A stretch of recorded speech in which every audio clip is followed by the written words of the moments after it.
د بلخ ولایت د بلخ ولسوالۍ د پوهنې امیر وایي چې د البرز علمي او فرهنګي ادارې په همکارۍ د دې ولسوالۍ د زده کوونکو د استعدادونو د لوړولو په موخه د مدرسو او ښوونځیو زده کوونکو ترمنځ سیالۍ چې څه موده وړاندې پیل شوې وې 10 تنه د غوره کسانو په توګه وپېژندل شول. دا کومه برنامه او دا یا ازموینه یا امتحان سیمه الحمدلله نن تاسو ولس هغه نتایج اعلان شول. د ازموینې اول نمره او ممتاز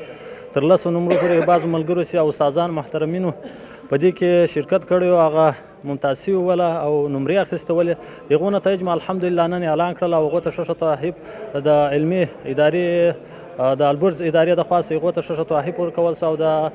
بلخ ولسوالۍ د پوهنې امیرات په همانګۍ سره په ورته وخت کې یو شمېر استادان د دې ازموینې اخیستل د دوی لپاره یو حیاتي او مهمه لاره وبلله او له مسؤلینو یې وغوښتل چې د اسلامي پروګرامونو د پیاوړتیا او د مطالعې د فرهنګ د عامولو په خاطر دې دا ډول نور پروګرامونه هم په لاره واچوي.